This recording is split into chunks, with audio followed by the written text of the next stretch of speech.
Hari ini saya mohon maaf kerana terlewat sedikit memberikan kenyataan akhbar.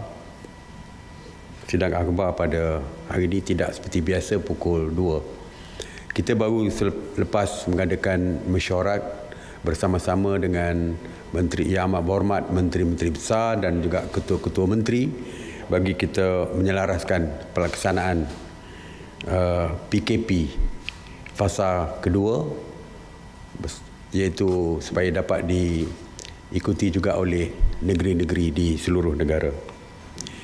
Hari esok bermula PKP fasa 2, di mana jika dulu terdapat banyak kelonggaran dan pengecualian untuk fasa 1, maka dengan kita perkenalkan SOP yang baru, ianya akan lebih diperketatkan. Peranan pihak polis, tentera dan sebagainya di dalam memastikan pematuhan PKP ini dipatuhi oleh seluruh rakyat, ianya akan lebih diperketatkan dan tindakan yang lebih tegas akan dilaksanakan. Semalam, pihak polis telah menahan sebanyak 742 individu di sekatan jalan raya dan juga rondaan oleh PDRM dan Angkatan Tentera Malaysia, ATM. Sebelumnya terdapat 828 tangkapan, tetapi semalam menurun kepada 742. Saya harap trend ini berterusan. Saya harap trend jumlah tangkapan ini yang dilihat menurun daripada kemarin, saya harap ianya berterusan. Yang merupakan satu gambaran bahawa rakyat semakin sedar tentang perlunya mereka mematuhi setiap arahan yang dikeluarkan oleh pihak kerajaan. Pihak PDRM dan ATM telah mengadakan sebanyak 1,547 sekatan jalan raya dan melakukan pemeriksaan ke atas 383,488 kenderaan dan melakukan sebanyak 22,586 pemeriksaan mengejut. Yang ingin saya tekankan pada hari ini adalah mengenai 165 individu telah pun dituduh di mahkamah. 6 daripada mereka telah dijatuhkan hukuman denda atau penjara. Di Sarawak, saya ingin maklumkan, di Sarawak, penjara yang dikenakan terhadap salah yang engkar ini adalah penjara 1 hingga 4 bulan. Jadi, saya harap semua rakyat perlu melihat bahawa perintah ini merupakan perintah yang serius. Jadi, saya harap patuhlah kepada setiap arahan yang dikeluarkan. Jangan sampai kita ke penjara dan sebagainya. Hari semalam kita telah pun memperkenalkan PKPD ketiga yang dilaksanakan di Menara City One, Jalan Munshi Abdullah, Kuala Lumpur. PKPD sebelum ini seperti kita tahu telah pun kita laksanakan di Sempang Renggang, Johor dan juga Hulu Langat, Selangor. PKPD ketiga ini dilaksanakan berikutan dengan 17 kes positif jangkitan COVID-19 di kalangan penghuni Menara City One. Ianya melibatkan 3,200 penghuni di 502 unit kondo yang akan bermula pada 31 hari bulan Mac sehingga 13 April 2020. Jadi seperti juga SOP di tempat lain, keluar dan masuk tidak dibenarkan sama sekali.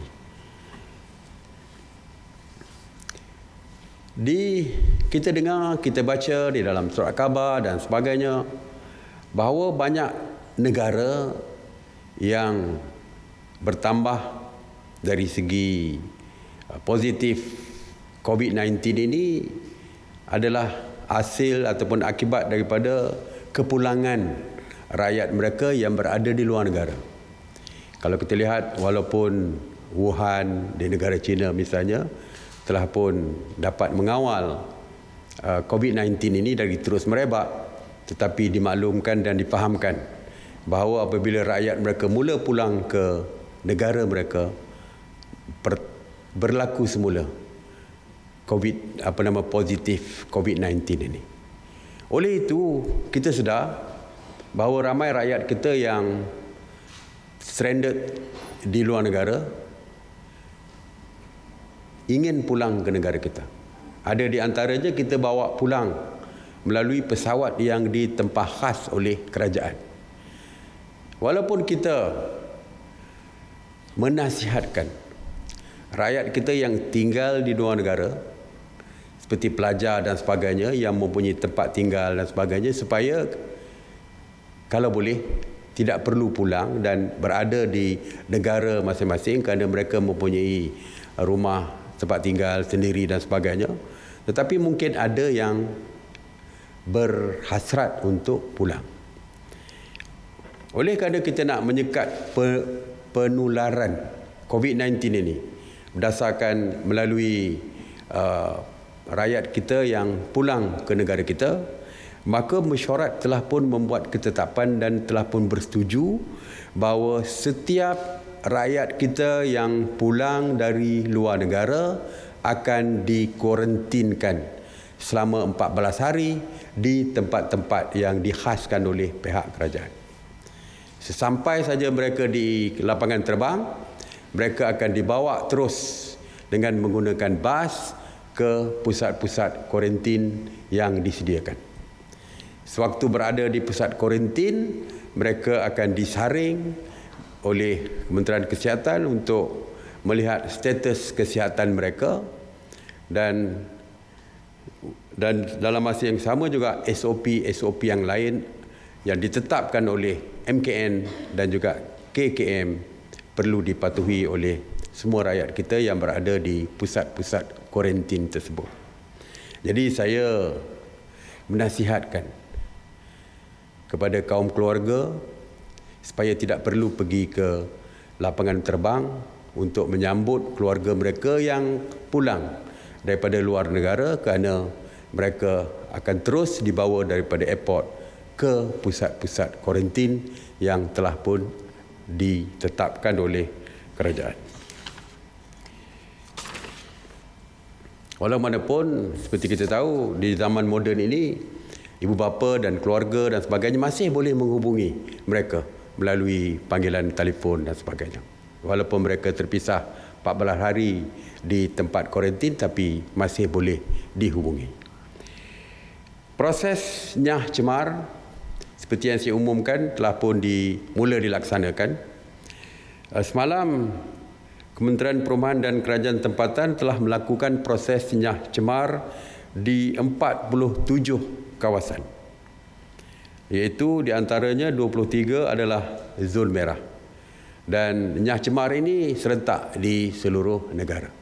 Dan proses nyah cemar ini akan diteruskan. Satu perkara lagi yang menjadi isu adalah terlalu sukar untuk kita mengawal kesesakan di pasar-pasar basah di waktu pagi.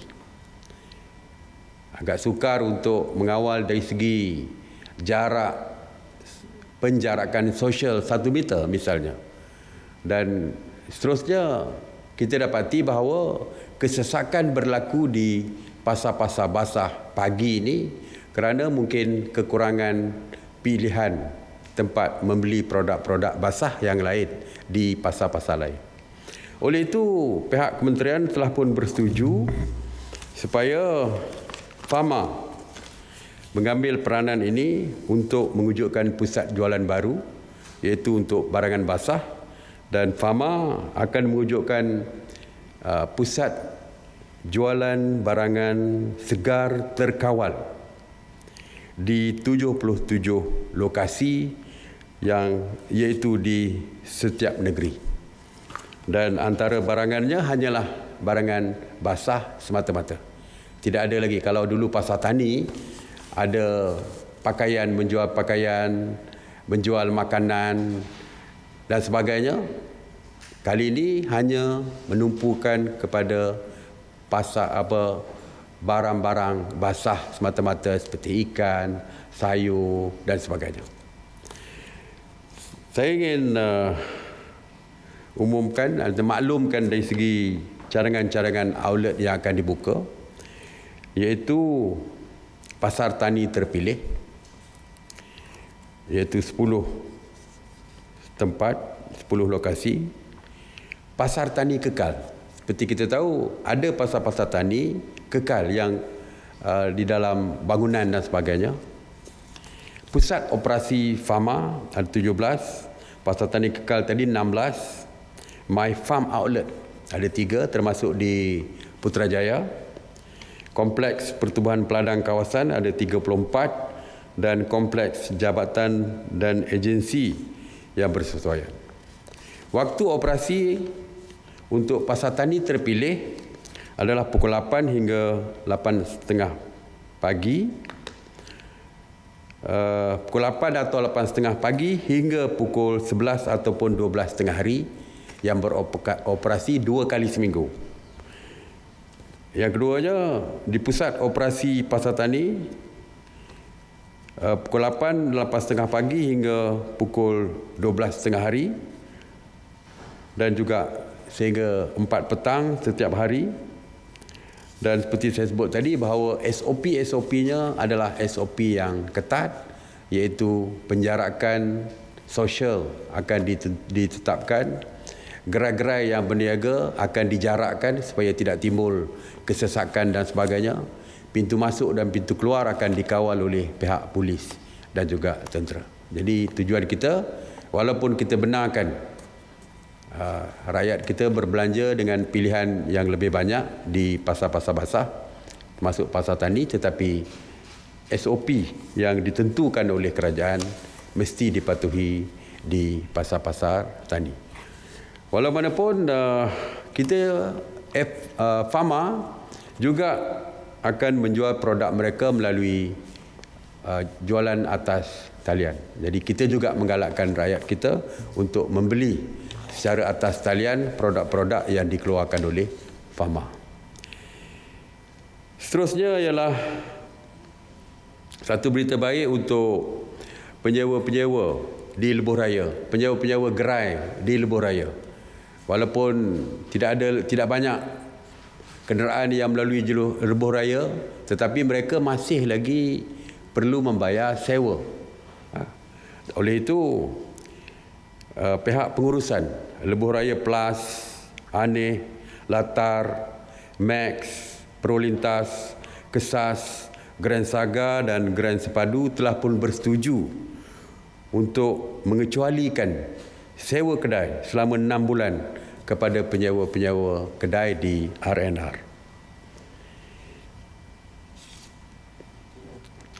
Dan seterusnya kita sedar bahawa di Sabah dan Sarawak, penghantaran barangan makanan asas adalah agak sukar ke kawasan-kawasan pendalaman. Jadi kita dapat aduan daripada penduduk di Rumah Panjang misalnya. Kadang-kadang tidak dapat dihantar barang keperluan asas kepada mereka. Jadi mesyuarat telah memutuskan dan telah dipersetujui bahawa pihak tentera akan menggunakan aset mereka seperti helikopter dan sebagainya untuk menghantar produk-produk ataupun makanan, bahan-bahan makanan dan juga keperluan asas ke kawasan pendalaman di Sabah dan Sarawak. Jadi rakyat di kawasan pendalaman di Sabah dan Sarawak tidak perlu khawatir kerana kerajaan akan sentiasa memastikan bahawa bekalan makanan dan sebagainya untuk mereka mencukupi. Jadi tuan-tuan dan puan-puan, itu saja yang saya nak sampaikan. Seperti kita tahu, besok PKP yang kedua akan dilaksanakan. Dan ramai yang bertanya, apakah PKP yang kedua ni akan diteruskan menjadi PKP ketiga dan keempat? Adakah bulan puasa nanti PKP ini akan terus dilaksanakan? Bolehkah kita berhari raya dan sebagainya? Atau kita ingin kembali? Saya tahu ramai rakyat yang ingin kembali kepada penghidupan biasa. Tuan-tuan dan puan-puan, yang boleh memastikan tidak ada PKP ketiga, PKP keempat, kita boleh berhari raya seperti biasa adalah tuan-tuan dan puan-puan sendiri. Jika kita terus mematuhi setiap arahan dan SOP yang dikeluarkan oleh pihak kerajaan, saya percaya perkara tentang ketakutan kita untuk sambungan PKP tersebut akan dapat kita selesaikan. Terima kasih. Assalamualaikum warahmatullahi wabarakatuh.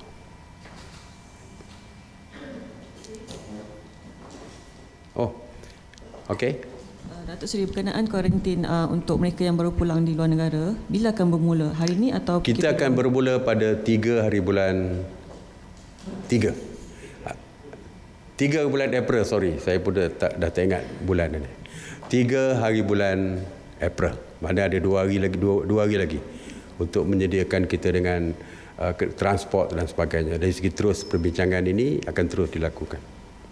Ya, ada sebuah kerajaan negeri bersetuju untuk menyediakan 100 bas percuma kepada kita dan sebagainya. Jadi kita sedang berunding dengan pihak yang berkaitan.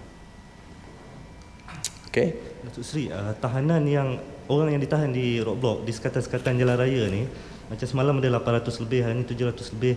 Apa proses seterusnya? Adakah mereka ini direman, disiasat dan untuk didakwa? Sebab ada kegusaran bila tahanan terlampau ramai, orang yang direman dan lock up ni akan jadi kluster baru. Ya, betul. Dari segi peraturannya, mereka yang ditahan akan dibawa ke balai polis dan di situ polis akan menentukan sama ada untuk dikompaun terus ataupun mereka diberikan jaminan polis untuk pulang dan kertas siasatan dihantar kepada peguam negara untuk diambil tindakan seterusnya. Jadi tidak ada isu yang mereka akan ditahankan di dalam lock-up beramai-ramai. Kerana kita tahu, kita pun memang dari segi SOP kita penjarakan sosial 1 meter. Tak mungkin kita akan letakkan mereka berasak di dalam lock-up dan sebagainya. Jadi mereka akan dibenarkan pulang dan akan di-charge semula di mahkamah ataupun diberi compound di balai polis tersebut. Satu lagi, Tuk Sri, pusat barangan basah Fama ni bila diwujudkan, adakah pasar tani dan juga pasar-pasar basah lain dibenarkan beroperasi macam biasa? Pasar basah beroperasi seperti biasa. Kita tak tutup pasar basah. Pasar basah daripada pukul 6 pagi hingga pukul 12. Dan pasar borong juga dibuka. Itu untuk pemborong-pemborong untuk membeli dan mengedarkan ke pasar-pasar basah dan sebagainya. Ya. Datuk Seri, mengenai mereka yang tiba di KLIA yang akan dikumpulkan dan dibawa ke tempat kuarantin tu, dia melibatkan penumpang yang commercial flight sekali ke ataupun commercial flight? Commercial flight. Sesiapa saja yang pulang dari luar negara, sama ada melalui chartered flight kerana rakyat kita yang stranded di luar negara ataupun mereka yang pulang seperti biasa, ya, dengan flight komersial. Jadi mereka itu akan setiap kali rakyat kita tiba di negara kita, kita akan terus bawa ke pusat kuarantin. Okey, Datuk Seri, untuk PKP tahap 2 ni kenderaan persendirian hingga 10 malam saja. Bagaimana pula dengan petugas mereka yang organisasinya beroperasi sehingga 24 jam seperti petugas media, penyiaran terutamanya? Bagaimanakah pelaksanaan untuk mereka ni keluar bekerja terutama pada waktu malam ataupun time yang berlebih daripada 10 malam tu? Kita setakat ni kita lihat secara keseluruhannya shift pukul 8 hingga pukul 9. Jadi sebab itu kita tetapkan sehingga pukul 10 untuk e-hailing dan sebagainya dan juga taksi. Walaupun dalam keadaan kes tertentu kita akan dapatkan secara detail, mungkin ada SOP baru yang akan kita maklumkan. berkenaan PKP yang kedua tu, adakah kerajaan akan mengikut seperti mana Polis Terengganu yang menggunakan sistem penggiliran untuk membenarkan nombor genap dan ganjil berada di atas jalan raya dalam tempoh masa yang tertentu? Dari segi keluar ya. Ya, keluar. Ya, itu merupakan satu model yang sangat bagus yang diperkenalkan oleh Kerajaan Terengganu, tetapi kita akan lihat sebab mungkin di Terengganu jumlahnya agak kecil, sedangkan di seluruh negara kita jumlahnya begitu besar, terutamanya di Kuala Lumpur dan sebagainya. Jadi kita akan tengok, kita akan kaji berbagai-bagai cadangan sebenarnya yang dikeluarkan, yang telah pun dicadangkan oleh rakyat, masyarakat sebenarnya. Ada yang minta supaya kita celuk jari seperti mengundi, ada yang minta supaya kita pakai kad merah boleh keluar hari Rabu, kad kuning hari Selasa dan bagai-bagai lagi.